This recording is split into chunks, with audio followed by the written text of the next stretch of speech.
সতর্কতা মেনে আংশিক সচল হলো দেশ। খুলেছে সরকারি অনেক অফিস, সীমিত আকারে গার্মেন্টস চালু, আংশিক উৎপাদনে রাষ্ট্রায়ত্ত পাটকল।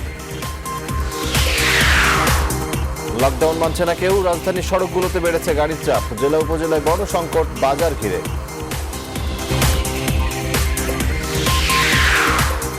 বিশ্বজুড়ে করোনায় মৃত্যু 2 লাখ ছাড়ালো, প্রতিষেধক আবিষ্কারে সর্বোচ্চ মনোযোগ দিচ্ছে বিশ্ব নেতারা, শিগগিরই সুখবরের আশা। দেশে বেড়েই চলেছে সংক্রমণ, প্রাথমিক পর্যায়ে কিছু ওষুধ কার্যকর ভূমিকা রাখতে পারে, বেশি বেশি পরীক্ষার তাগিদ বিশেষজ্ঞদের। এবং করোনাকালে নেই ইফতার মাহফিল, সরকারি বেসরকারি প্রতিষ্ঠানের টাকা ক্ষতিগ্রস্তদের দেওয়ার পরামর্শ অর্থনীতিবিদদের।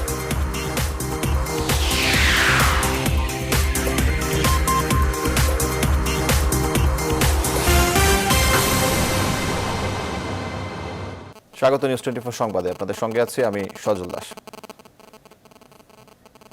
ইলেকট্রোফরেটিক কোটিংকৃত মরিচারোধী ও বিদ্যুৎ সাশ্রয়ী Marquis pump. Marquis energy saving pump.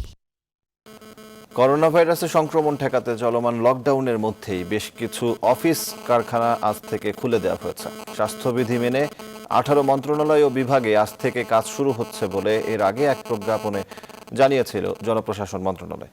এদিকে সীমিত আকারে আজ থেকে গার্মেন্টস কারখানাও খুলছে।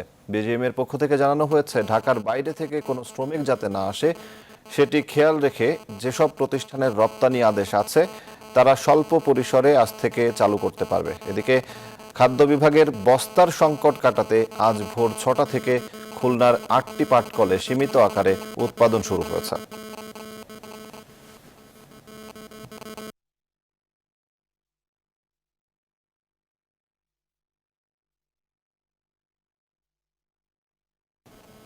ফোন চালু।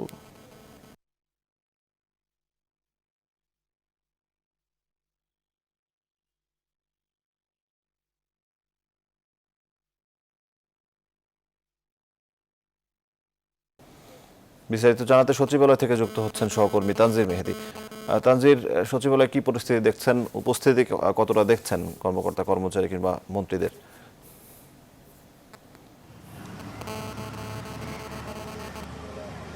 সজল, করোনার প্রভাব যখনই বাংলাদেশে আসলে ছবল হেনেছে তারপর থেকে কিন্তু সরকার একের পর এক সাধারণ ছুটি ঘোষণা করে যাচ্ছে। আমরা দেখেছি সবশেষ গত বৃহস্পতিবার 4র্থ দফায় কিন্তু আগামী 5 মে পর্যন্ত ছুটি ঘোষণা করে প্রজ্ঞাপন জারি করেছে জনপ্রশাসন মন্ত্রণালয়। ঠিক একই দিনে কিন্তু তারা আরেকটি বিজ্ঞপ্তিতে বলা হয়েছে যে করোনা পরিস্থিতির মধ্যেও আসলে সরকারের 18টি মন্ত্রণালয় এবং বিভাগ খোলা থাকবে এবং যেটি আজকে থেকে তাদের যে কার্যক্রম সেটি পরিচালনা করার কথা। কিন্তু আজকে আমরা জনপ্রশাসন সচিবের সঙ্গে আমরা কথা বলেছি, তিনি আমাদেরকে যেটি জানিয়েছেন যে আসলে 18 মন্ত্রণালয় বা বিভাগ খোলা থাকার কথা থাকলেও এই ধরনের নির্দেশনা থেকে তারা সরে এসেছে। তারা যেটি বলছে যে এই পরিস্থিতিতে এই দুর্যোগ মোকাবিলা আসলে যে মন্ত্রণালয় বা যে বিভাগ জরুরি প্রয়োজন মনে করবে তারা প্রত্যেকেই আসলে কেন্দ্রীয় পর্যায় থেকে শুরু করে উপজেলা পর্যায় পর্যন্ত তাদের অফিস খোলা রাখতে পারবেন এবং তারা তাদের সীমিত পরিসরে অফিসটি চলবে এবং সেক্ষেত্রে কোনো ধরনের বাধ্যবাধকতা নাই। কিন্তু কোনো প্রতিষ্ঠান, কোনো মন্ত্রণালয় কিংবা সরকারের কোনো অধিদপ্তর যদি মনে করে তাদের আসলে জরুরি সেবার সময় তাদের অফিস খোলা রাখা দরকার, তাহলে তারা অফিস খোলা রেখে আসলে তারা তাদের কার্যক্রম পরিচালনা করতে পারবেন। তো এর ফলে সেই বিষয়টি মাথায় রেখে কিন্তু সচিবালয়ে আমরা সকাল থেকে দেখেছি যে যারা যারা আসলে এই জরুরি কাজের সঙ্গে জড়িত তারা এসেছে। কিন্তু সচিবালয়ের যে প্রাত্যহিক যে বা নিত্যদিনের যে চিত্র, যে অসংখ্য মানুষ হাজির হয়, নানান ধরনের কাজে মানুষ হাজির হয় বা সরকারের বিভিন্ন পর্যায়ের কর্মকর্তারা আসেন, তেমন দৃশ্য কিন্তু নেই। কিন্তু জরুরি সেবার সঙ্গে যারা জড়িত তারা কিন্তু সবাই সচিবালয়ে আছেন এবং তারা কাজ করে যাচ্ছেন। এবং পাশাপাশি আরেকটি বিষয় একটু জানিয়ে রাখতে চাই, যেহেতু করোনা পরিস্থিতিকে এখনও পুরোপুরি নিয়ন্ত্রণে আনা যায়নি, তাই এই জরুরি সেবায় ক্ষেত্রে কিন্তু এই সিদ্ধান্তগুলো নেওয়া হয়েছে এবং আগামী 5 মে পর্যন্ত কিন্তু সাধারণ ছুটি বলবৎ থাকবে। সজল। তানজির, আপনাকে অসংখ্য ধন্যবাদ। সচিবালয় থেকে যুক্ত হয়েছিলেন সহকর্মী তানজির মেহেদি। করোনা ভাইরাসের সংক্রমণ রোধে লকডাউন মানছে না কেউ। ছুটির শুরুর পর আজ রাজধানীর সড়কগুলোতে সবচেয়ে বেশি যানবাহন দেখা গেছে। আর জেলা ও উপজেলা শহরের সবচেয়ে বেশি সংকট বাজার নিয়ে। বিস্তারিত জানাতে রাজধানীর শাহবাগ থেকে যুক্ত হচ্ছেন সহকর্মী আফরিন আনোয়ার এবং আশুলিয়া থেকে আমাদের সঙ্গে যুক্ত হচ্ছেন সহকর্মী নাজবুল হুদা। শুরুতে যাব আফরিনের কাছে। আফরিন, কি অবস্থা দেখছেন রাজধানীর? আজকে যানবাহন কেমন দেখছেন আর সাধারণ মানুষ কি বলছে?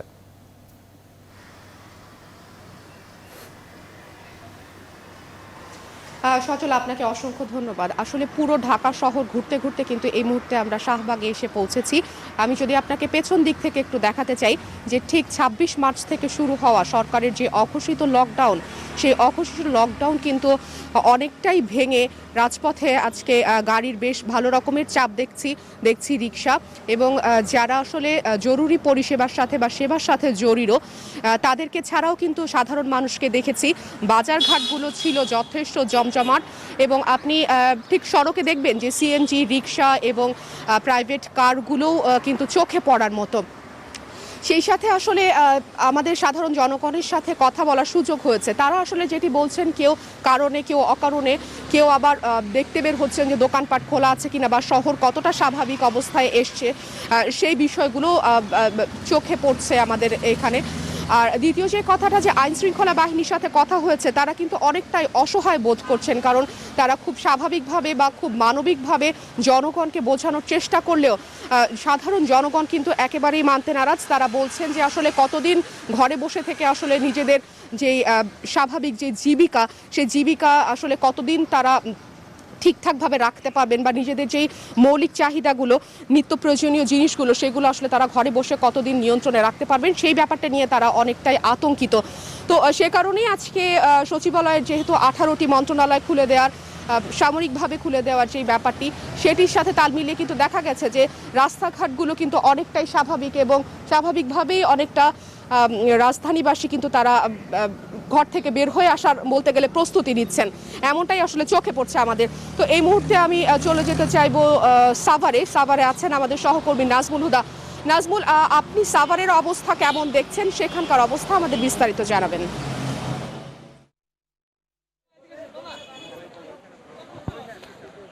ধন্যবাদ আফরিন। আপনি যেমনটি শাহবাগ থেকে জানাচ্ছিলেন আমাদের ঢাকার খবর, আমি এই মুহূর্তে রয়েছি আশুলিয়ার যে বাজারে, সেখানে যে স্বাভাবিকভাবে এখানে যে করোনার মানে আতঙ্ক বা তাদের মধ্যে যেরকম সচেতনতা, সেটা কিন্তু খুব কম লক্ষ্য করা যাচ্ছে। এই বাজারটায় একটু অন্যরকম, আমি একটু কথা বলতে চাই। এখানে আইন শৃঙ্খলা বাহিনী রয়েছে, অন্যান্য সংস্থাও রয়েছে, সেনাবাহিনীর পাশাপাশি যারা অন্যান্য বাহিনী রয়েছে তারা কাজ করছে। এবং এই বাজারগুলি যেহেতু আসলে একটি শিল্প অঞ্চল, এই শিল্প অঞ্চলে আজকে পোশাক কারখানাগুলি আংশিকভাবে খুলে দেওয়া হয়েছে এবং এর মধ্যে কিন্তু আপনার বিভিন্ন কলকারখানা খুলে দেওয়ার পরেই শ্রমিকরা কাজেও যোগদান করেছে, কেউ কেউ এখনো বাইরে রয়েছে। এবং খোলা মাঠে, এটা একটা বাজারের সড়কে ছিল, সেই সড়ক থেকে কিন্তু খোলা মাঠে এই বাজারগুলি বসানো হয়েছে। একটু আইন শৃঙ্খলা বাহিনীর সাথে একটু কথা বলতে চাই, তারা এখানে রয়েছে। কি দেখছেন সার্বিক পরিস্থিতি কি এবং সামাজিক দূরত্ব মেনে চলছে কিনা, সেটা আপনারা দেখছেন কিনা, লক্ষ্য করছেন? আসলে আপনারা সবাই জানেন যে বাংলাদেশ সহ সারা বিশ্বে এই করোনা ভাইরাসের প্রাদুর্ভাব মোকাবেলায় সোশ্যাল ডিস্টেন্সিং বা ঘরে থাকার বিষয়টি প্রাধান্য দেওয়া হয়েছে। কিন্তু মানুষ যখন নিত্য প্রয়োজনীয় জিনিসপত্র কেনার জন্য বাজারে আসে, তখন এই সোশ্যাল ডিস্টেন্সিং মেনটেন করার বিষয়টি অনেক চ্যালেঞ্জের বিষয় হয়ে দাঁড়ায়। তো আমরা ঢাকা জেলা পুলিশের পক্ষ থেকে এই বিভিন্ন বাজারে আমরা এই সোশ্যাল ডিস্টেন্সিং মেনটেনিংয়ে আমরা নজরদারি করছি এবং চেষ্টা করছি মানুষকে বোঝাতে। আশুলিয়ার এই বাজারে এখন পর্যন্ত মানুষ আসছে, তো দোকানগুলো পর্যাপ্ত ডিস্টেন্স মেনটেন করে এখানে বসেছে। মানুষও চেষ্টা করছে সোশ্যাল ডিস্টেন্স মেনটেন করার জন্য। পাশাপাশি এখানে বাজারে যারা কমিটিতে রয়েছে এবং একটা ছাত্র সংগঠন দেখলাম, বাংলাদেশ ছাত্রলীগ, তারাও চেষ্টা করছে যে এখানে মানুষ যাতে ডিস্টেন্স মেনটেন করে চলে, সেই জন্য মানুষকে উদ্বুদ্ধ করতে। কিন্তু সার্বিক বিষয়টি নির্ভর করছে জনগণের উপরে। জনগণ যদি সঠিকভাবে তাদের ডিস্টেন্স মেনটেন করে এখানে বাজার করতে আসেন, তাহলে আসলে আমাদের জন্য কাজটি মানে সম্পন্ন করা অনেকটা ইজি হয়ে যায়। ধন্যবাদ আপনাকে, অনেক ধন্যবাদ আপনাকে। যেমনটি বলছিলেন যে আইন শৃঙ্খলা বাহিনী কিন্তু তারা বলছে এবং সার্বিক পরিস্থিতি এবং সামাজিক যে দূরত্ব, সেটা কিন্তু বজায় রেখেই কিন্তু তারা বাজারঘাট করছে, এই রকম কথা তিনি বলছিলেন। এছাড়া আমরা একটু ক্যামেরার মাধ্যমে একটু আপনাদেরকে একটু বাজারের চিত্রটা একটু সংক্ষিপ্ত আকারে দেখাতে চাই যে আসলে মানুষ সামাজিক দূরত্ব মানছে কিনা।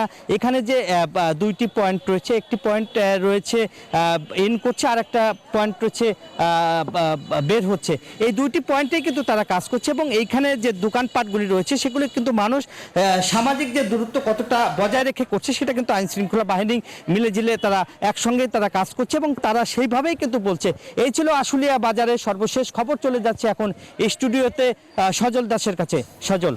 নাজবুল, আপনাকে অসংখ্য ধন্যবাদ। সহকর্মী নাজবুল, আপনাকে ধন্যবাদ, এবং আফরিন, আপনাদের দুজনকে অসংখ্য ধন্যবাদ। আমাদের সহকর্মীরা জানাচ্ছিলেন মানুষ অনেকটাই লকডাউন না মেনে রাস্তায় নামতে শুরু করেছেন এবং অনেকে বাজারেও যাচ্ছেন কিংবা সোশ্যাল ডিস্টেন্স খুব একটা মেনটেন করছেন না। এবারে স্যাভলন অ্যান্টিসেপটিক সোপের সৌজন্যে করোনা ভাইরাস পরিস্থিতি।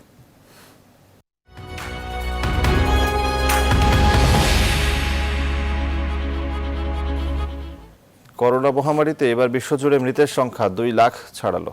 গেল বছরের ডিসেম্বর থেকে বিশ্বজুড়ে এই প্রাণঘাতী ভাইরাসে মৃত্যুর সংখ্যা 4 মাসে 1 লাখে উন্নীত হয়েছে। কিন্তু 1 লাখ থেকে 2 লাখে পৌঁছতে সময় লেগেছে মাত্র 15 দিন। এখন পর্যন্ত সারা বিশ্বে আক্রান্ত হয়েছে মোট 29,20,000 মানুষ। আর ইতালি, ফ্রান্স ও স্পেনের মতো এবার যুক্তরাজ্যের মৃতের সংখ্যাও 20,000 ছাড়ালো। তবে চলতি সপ্তাহে ইউরোপে মৃতের সংখ্যা কিছুটা কমে এসেছে, আর যুক্তরাষ্ট্রের প্রতিদিন গড়ে 2,000 মানুষ মারা যাচ্ছে। এখন পর্যন্ত দেশটিতে মৃত্যু হয়েছে 54,000-এর বেশি মানুষের, আর 24 ঘন্টায় আরও 35,000 মানুষের আক্রান্তের ঘটনায় মোট সংক্রমিত হয়েছে 9,60,000-এর বেশি মানুষ। এছাড়া ব্রাজিল ও রাশিয়াতে সংক্রমণ বাড়ছে ঝড়ের গতিতে। গেল 24 ঘন্টায় দেশ দুটিতে প্রায় 6,000-এর মতো মানুষ কোভিড-19-এ আক্রান্ত হয়েছেন। এদিকে লকডাউনের বিধিনিষেধ শিথিল করে ভারতে কিছু কিছু স্থানে ছোট ব্যবসা প্রতিষ্ঠান খোলার অনুমতি দিয়েছে সরকার। আর পাকিস্তানে 9 মে পর্যন্ত বাড়ানো হয়েছে লকডাউনের সময়সীমা।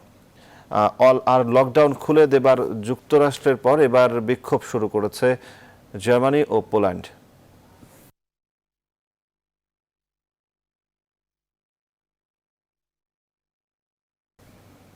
মহামারী করোনা মোকাবিলার লক্ষ্যে বিশ্বজুড়ে সর্বোচ্চ গুরুত্বের সাথে চলছে ভ্যাকসিন তৈরির কাজ। তবে এই টিকার কার্যকারিতা নিয়ে থাকছে ভালো ও খারাপ দুই ধরনেরই খবর। প্রযুক্তিগতভাবে বিশ্ব অনেক আধুনিক হওয়ায় আশা থাকছে ভালো একটি প্রতিষেধক পাওয়ার। তবুও মানবদেহে শেষ পর্যন্ত কি হতে পারে সেই ওষুধের পার্শ্ব প্রতিক্রিয়া, তা নিয়ে থেকে যাচ্ছে অনিশ্চয়তা। এদিকে বিশ্ব স্বাস্থ্য সংস্থার মতে করোনা থেকে সুস্থ হওয়াদের আবারও আক্রান্তের ঝুঁকি রয়েছে।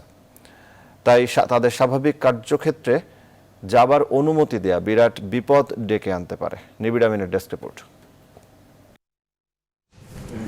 চূড়ান্তভাবে কোন ওষুধে পরাস্ত করা সম্ভব হবে বর্তমান বিশ্বের 1 নম্বর শত্রু এই করোনাকে, তা জানতে মরিয়া গবেষকরা। আর সেই লক্ষ্যেই তারা দিনরাত ভ্যাকসিন আবিষ্কারের চেষ্টা করে যাচ্ছেন। এরই মধ্যে যুক্তরাষ্ট্রের সিয়াটলের কেসার রিসার্চ সেন্টার, চীন স্বাস্থ্য কমিশন ও সবশেষ যুক্তরাজ্যে অক্সফোর্ড বিশ্ববিদ্যালয়ে মানুষের উপর ভ্যাকসিন পরীক্ষা করা হয়েছে। এছাড়া অন্তত 100টি কোম্পানি, ল্যাব এবং গবেষক দল করোনা ভ্যাকসিন তৈরির কাজ করছেন। তবে এসব গবেষণায় ইতিবাচক বা নেতিবাচক দু ধরনেরই ফলাফল দেখতে হতে পারে বিশ্ববাসীকে।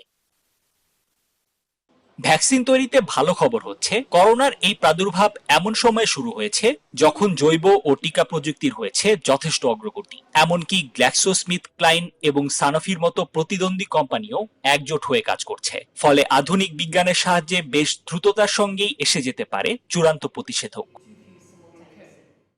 অন্যদিকে খারাপ খবর হলো, টিকার কার্যকারিতা নিয়ে বরাবরই থেকে যাচ্ছে অনিশ্চয়তা। এরই মধ্যে রেমডেসিভিরের কার্যকারিতা নিয়ে উঠেছে বিতর্ক। হাইড্রোক্সিক্লোরোকুইনের পার্শ্ব প্রতিক্রিয়া নিয়েও দেয়া হয়েছে সতর্কবার্তা। বিভিন্ন টিকার ব্যাপক ধরনের পার্শ্ব প্রতিক্রিয়া দেখা দিলে জনসাধারণের মনে দেখা দিতে পারে শরীরে প্রয়োগের অনীহা। ফলে কার্যকারিতা নিয়ে বিজ্ঞানীদের শতভাগ নিশ্চিত হবার চিন্তাতেই পিছিয়ে যায় সমগ্র প্রক্রিয়া।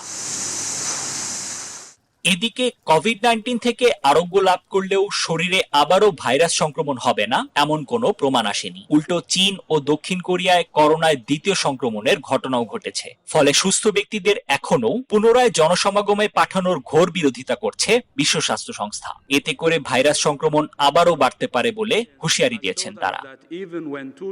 নিবিড় আমিন, নিউজ 24। এবারে হেক্সেল হ্যান্ড স্যানিটাইজারের সৌজন্যে করোনা ভাইরাস পরিস্থিতির আরও খবর।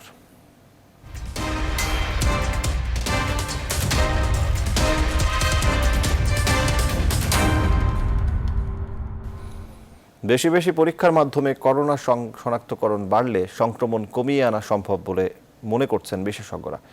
এমনকি আক্রান্তের প্রাথমিক পর্যায়ে কার্যকরী কিছু ওষুধ ব্যবহারের মাধ্যমে রোগীকে বাড়িতেই সুস্থ করে তোলা সম্ভব বলে অভিমত তাদের। এতে মৃত্যু হারও কমবে বলে মনে করছেন তারা। আরও জানাচ্ছেন লাকমিনা জাসমিন শোভা। করোনা আক্রান্ত দক্ষিণ এশিয়ার দেশগুলোর মধ্যে বাংলাদেশে এই পরীক্ষার হার সবচেয়ে কম।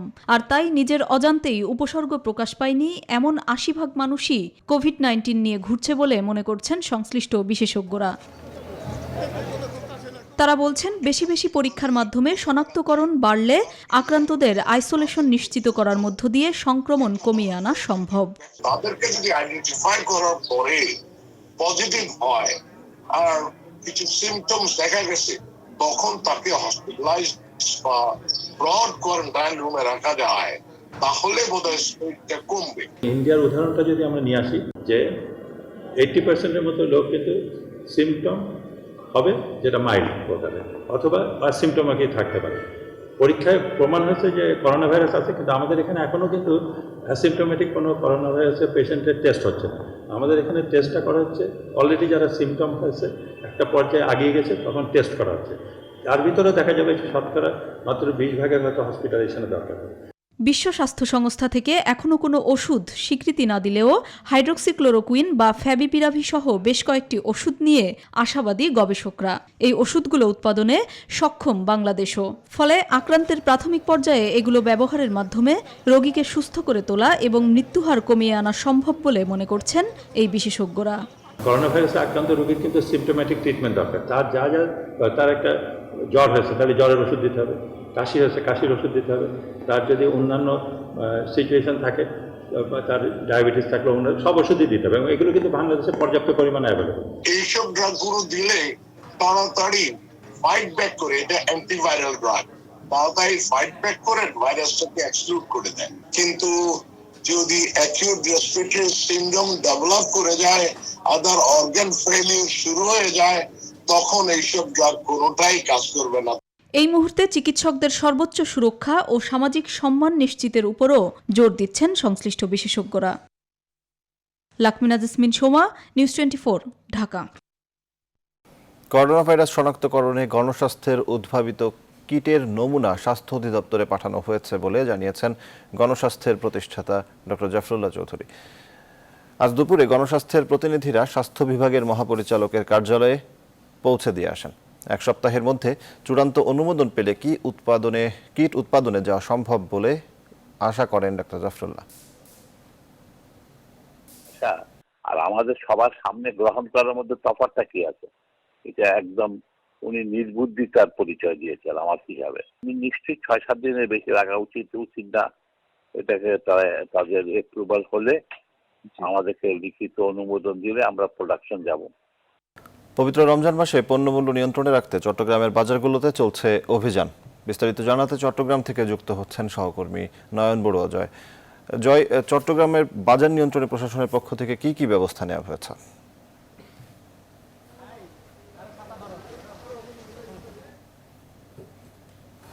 সংক্রমণের মধ্যেও কিন্তু চট্টগ্রামের বলতে আসলে দেশের সবচেয়ে বড় ভোগ্যপণ্যের বাজার খাতুরগঞ্জ কিন্তু একেবারে তারা কিন্তু চালু রেখেছে।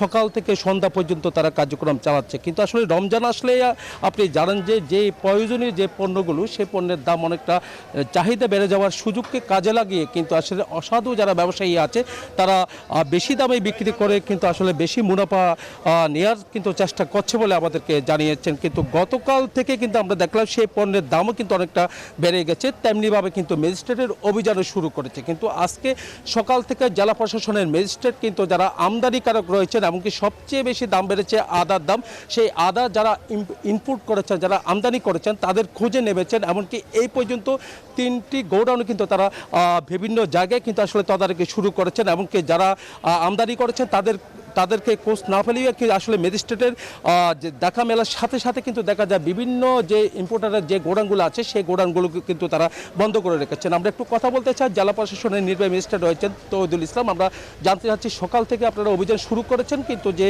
যাদের খোঁজে আপনারা নেমেছেন তাদেরকে কিন্তু এখনো পর্যন্ত পেয়েছেন কিনা? ধন্যবাদ। চট্টগ্রামে আদার 35 জন আমদানিকারক রয়েছে। সারা বাংলাদেশে এই সংখ্যাটা প্রায় 3 শতাধিকের কাছাকাছি হবে। তো এখানে সাম্প্রতিক সময়ে আদার যে দামটি বেড়েছে মাত্রাতিরিক্তভাবে, সেটি আমরা মনিটরিং করার জন্য ফার্স্টে আমরা ইম্পোর্টার যারা আছেন আমদানিকারক তাদেরকে আমরা যে ঠিকানা আছে সেই ঠিকানা অনুযায়ী আমরা তাদেরকে খুঁজে বের করার চেষ্টা করছি। ইতিমধ্যে আমরা 3 জনকে সেখানে পেয়েছি। তো তারা মূলত এবছরের প্রথম দিকে আমদানি করেছে। সাম্প্রতিক যে কারসাজি তার সাথে তাদের সংশ্লিষ্টতা অতটা নেই, কিন্তু এরপরে অন্যান্য যারা ইম্পোর্টার রয়েছে যেখানে সাম্প্রতিক সময়ে দেখা গিয়েছে যে 90 টাকা বা 95 টাকা দরে আদা আমদানি করেছে, যেগুলো বাজারে এখন বিক্রি হচ্ছে প্রায় 250 টাকারও বেশি। তো সেই যে আমদানিকারকগুলো তারা কিন্তু ইতিমধ্যে অনেকে গা ঢাকা দিয়েছে। তাদেরকে আমরা মূল ঠিকানায় গিয়ে দেখা গিয়েছে যে ঠিকানা ব্যবহার করা হয়েছে একটি, কিন্তু বাইরে সাইনবোর্ড আরেকটি। তো এরপরেও আমাদের অভিযান আজকে অব্যাহত থাকবে। আমরা এই আপনাকে সজল, আমরা এতক্ষণ ধরে কথা বলেছি নির্বাহী ম্যাজিস্ট্রেটের সাথে, তিনি বলছেন তাদের অভিযান তারা অব্যাহত রাখবে বলে আমাদেরকে জানিয়েছেন। তো এই ছিল আমার এখানকার সর্বশেষ। ফিরে যাচ্ছি স্টুডিওতে সজল দাসের কাছে। জয়, আপনাকে অসংখ্য ধন্যবাদ। সহকর্মী নয়ন বুড়ো যে চট্টগ্রাম থেকে দ্রব্যমূল্যের নিয়ন্ত্রণে প্রশাসনের নেওয়া পদক্ষেপের খবর জানাচ্ছিলেন। করোনা ভাইরাসের সংক্রমণ ঠেকাতে দেশ জুড়ে বন্ধ রাখা হয়েছে সকল ধরনের জনসমাগম। এ কারণে এই রমজানে হচ্ছে না কোনো ধরনের ইফতার মাহফিল। অর্থনীতিবিদ এবং ব্যবসায়ীদের মতে ইফতার মাহফিলের জন্য প্রতি বছর বিভিন্ন সরকারি বেসরকারি প্রতিষ্ঠান যে ব্যয় করে অঙ্কের হিসেবে তা 100 কোটি টাকার কম নয়। এবছর সেই অর্থ করোনায় ক্ষতিগ্রস্তদের মাঝে বিতরণের আহ্বান জানিয়েছেন তারা। রমজানের এক ইফতার মাহফিলের ছবি এটি। প্রতি রমজানেই রাজনৈতিক, সামাজিক, সাংস্কৃতিক সংগঠনের উদ্যোগে এমন জমজমাট ইফতার মাহফিল হয় সারা দেশ জুড়ে। কিন্তু এবার ভিন্ন প্রেক্ষাপট। করোনার কারণে যখন স্তব্ধ সারা পৃথিবী, তখন এর প্রভাব পড়েছে রমজানেও। করোনার সংক্রমণ প্রতিহত করতে এবার রমজানে হচ্ছে না কোনো ধরনের ইফতার মাহফিল। অর্থনীতিবিদদের মতে ইফতার মাহফিলের জন্য বিভিন্ন ব্যক্তি বা প্রতিষ্ঠানের বরাদ্দ থাকা বাজেট ব্যয় করার সুযোগ আছে মানুষের কল্যাণে। প্রত্যেকটা প্রতিষ্ঠানই তাদের অ্যালোকেশনের যে টাকাটা আছে সেই টাকাটা যদি দুস্থ লোকের জন্য খরচ করে তাহলে কিন্তু এটা একটা বড় কাজ হতে পারে সামগ্রিকভাবে। সরকারের প্রত্যেকটা দপ্তর, প্রত্যেকটা মন্ত্রণালয়, প্রত্যেকটা ডিভিশন তাদেরও কিন্তু বাজেট আছে বিভিন্ন এই রমজানের কার্যক্রমের জন্য। আমি মনে করি যে পরিমাণগতভাবে একটা মোটামুটি বড় অঙ্কের টাকা হবে, যেটা শত শত কোটি টাকায় দাঁড়াবে এবং সেই টাকাটা দরিদ্র বিমোচনে বেশ ভালো রকমের সহায়তা করবে বলে আমি আশা করি।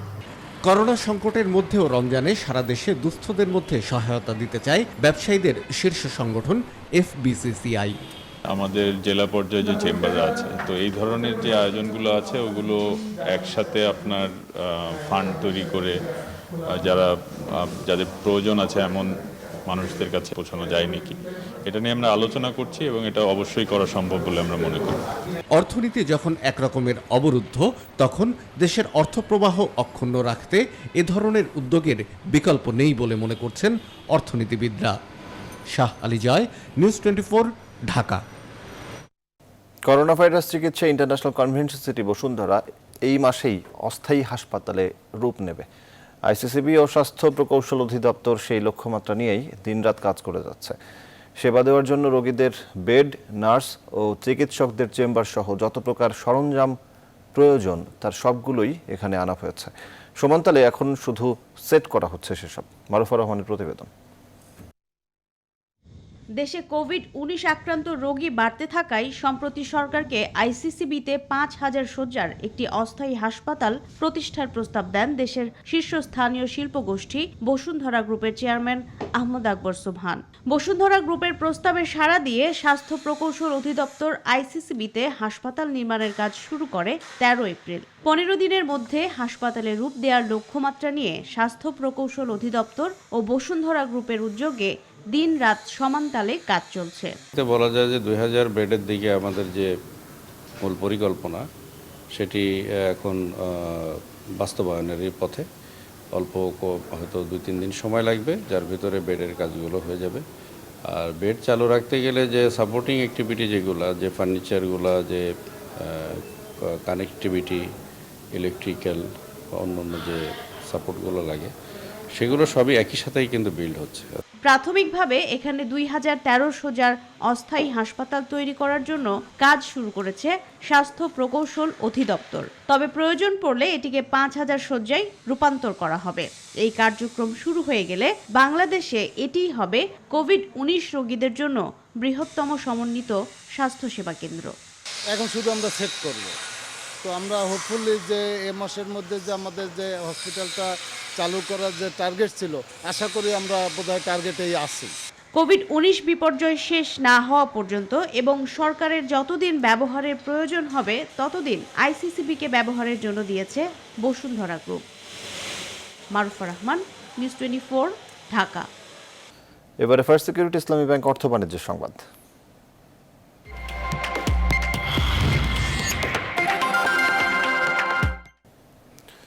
লকডাউনের ধাক্কা লাগতে যাচ্ছে দেশের উত্তরাঞ্চলের আমের বাজারে। আসছে জ্যৈষ্ঠের শুরুতেই নামতে শুরু করবে রাজশাহীর আম।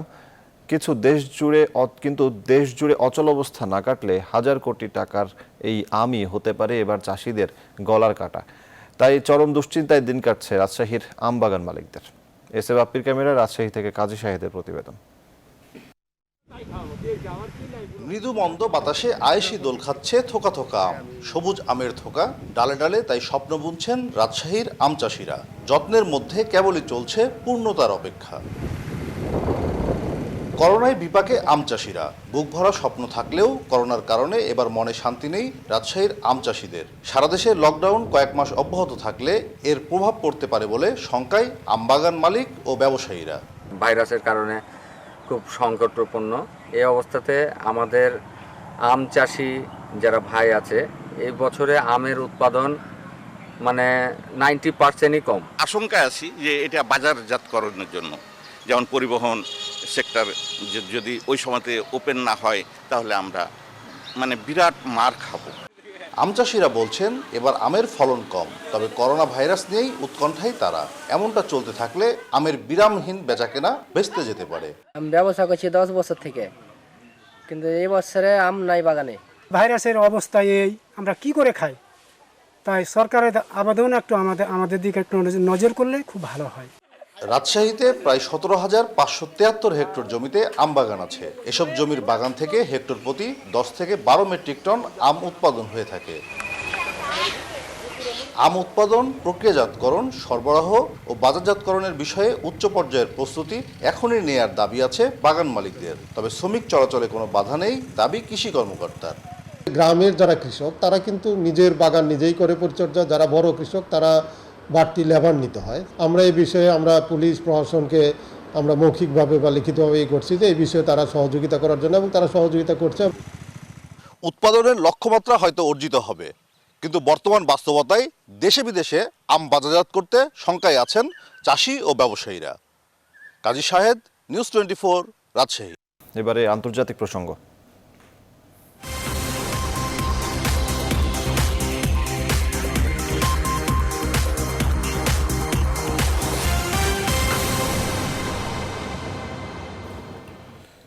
উত্তর কোরিয়ার সর্বোচ্চ নেতা কিম জং উনের মৃত্যুর খবর নিয়ে বেশ গুজবের সৃষ্টি হয়েছে। গেল সপ্তাহে বিভিন্ন আন্তর্জাতিক গণমাধ্যম তার অসুস্থতার খবর দেয়। অস্ত্রোপচারের পর গুরুতর অসুস্থ হয়ে পড়েছেন বলে জানা যায়। দক্ষিণ কোরিয়ার গণমাধ্যম জানায়, ধূমপান, স্থূলতা ও অতিরিক্ত পরিশ্রমের কারণে কয়েক মাস ধরে কিমের স্বাস্থ্যের অবনতি ঘটেছে। সিএনএনের খবর অনুযায়ী গত 15 এপ্রিল কিম তার দাদার জন্মদিনের অনুষ্ঠানে অনুপস্থিত থাকার পর থেকেই এই জল্পনা শুরু। এদিকে তার মৃত্যু হয়েছে অথবা তিনি ক্লিনিক্যালি ডেড বলে গুজব উঠেছে। কিন্তু কিমের অসুস্থতা নিয়ে শুরু থেকেই চুপ রয়েছে উত্তর কোরিয়া। এদিকে বেশ কটি গণমাধ্যমের খবরে বলা হচ্ছে, কিম জং উনের ব্যক্তিগত ট্রেন সদৃশ একটি ট্রেনকে উত্তর কোরিয়ার উনসান প্রদেশের একটি রিসোর্টের বাইরে দেখা গেছে। তবে ট্রেনটি কিমেরই কিনা সে বিষয়ে শতভাগ নিশ্চয়তা দেয়নি রয়টার্স। এদিকে রকেটম্যান আখ্যা দেয়া মার্কিন প্রেসিডেন্ট ডোনাল্ড ট্রাম্প কিমের অসুস্থতার খবরকে ভুয়া বলে মন্তব্য করেছেন।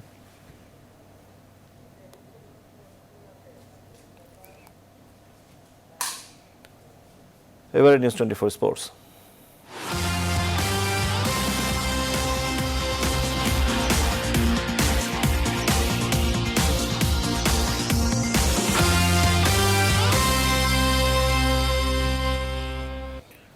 আইপিএলের কারণে এশিয়া কাপের সূচিতে পরিবর্তন আনতে নারাজ আয়োজক পাকিস্তান। সবকিছু ঠিক থাকলে সেপ্টেম্বরের নির্ধারিত সময়ে শুরু হবে এই টুর্নামেন্ট। কেবল করোনা ভাইরাস পরিস্থিতি উন্নতি না হলে সে সময় স্থগিত রাখা হবে এশিয়া কাপ, জানিয়েছে পিসিবির প্রধান নির্বাহী ওয়াসিম খান। আরও জানাচ্ছেন আরিফুল ইসলাম। যদি করোনার প্রকোপ কেটে যায় তবে সেপ্টেম্বরে নির্ধারিত সময়ে গড়াবে এশিয়া কাপের লড়াই, সাফ জানিয়েছে পাকিস্তান ক্রিকেট বোর্ড। আইপিএল এর কথা বিবেচনা করে টুর্নামেন্ট পেছানোর সুযোগ নেই। এশিয়া কাপ স্থগিতের একমাত্র কারণ হবে করোনা ভাইরাস। পাকিস্তানের একটি সংবাদ মাধ্যমে পিসিবির প্রধান নির্বাহী ওয়াসিম খান জানিয়েছেন, সেপ্টেম্বরে এশিয়া কাপের যে নির্ধারিত সূচি রয়েছে সেটা একমাত্র স্বাস্থ্য সংক্রান্ত কারণেই বদল হতে পারে। এশিয়া কাপের পরিবর্তে আইপিএল কোনোভাবেই মেনে নিবে না পিসিবি। আয়োজক পাকিস্তানের এই কর্তা আরো জানিয়েছে, ইঙ্গিত মিলে এশিয়া কাপ আয়োজনের চেষ্টা চলছে নভেম্বর ডিসেম্বরে। তবে সে সময় স্বাগতিকরা খেলবে জিম্বাবুয়ের বিপক্ষে, এরপর পাকিস্তান ক্রিকেট দলের সামনে থাকবে নিউজিল্যান্ড সফর। তাই কোনোভাবেই সম্ভব হবে না এই স্লট মেনে নেওয়া। এছাড়া কোনো একটি সদস্যের কথা মাথায় রেখে এশিয়া কাপ পেছানোর কোনো যৌক্তিকতাও নেই।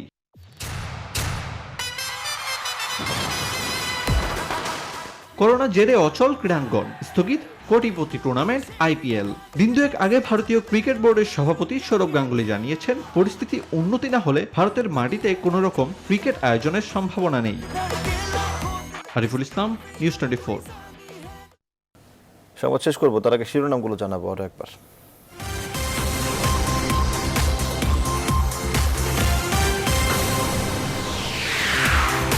সতর্কতা মেনে আংশিক সচল হলো দেশ, খুলেছে সরকারি অনেক অফিস। সীমিত আকারে গার্মেন্টস চালু, আংশিক উৎপাদনে রাষ্ট্রায়ত্ত পাটকল। লকডাউন মানছে না কেউ, রাজধানীর সড়কগুলোতে বেড়েছে গাড়ির চাপ। জেলা উপজেলায় বড় সংকট বাজার ঘিরে। বিশ্বজুড়ে করোনায় মৃত্যু 2 লাখ ছাড়ালো, প্রতিষেধক আবিষ্কারে সর্বোচ্চ মনোযোগ দিচ্ছে বিশ্ব নেতারা। শিগগিরই সুখবরের আশা। দেশে বেড়েই চলেছে সংক্রমণ, প্রাথমিক পর্যায়ে কিছু ওষুধ কার্যকর ভূমিকা রাখতে পারে। বেশি বেশি পরীক্ষার তাগিদ বিশেষজ্ঞদের। এবং করোনাকালীন এই ইফতার মাহফিল, সরকারি বেসরকারি প্রতিষ্ঠানের টাকা ক্ষতিগ্রস্তদের দেওয়ার পরামর্শ অর্থনীতিবিদদের। সংবাদে ছিল এখনকার মতো। এতক্ষণ সাথে থাকায় ধন্যবাদ সবাইকে।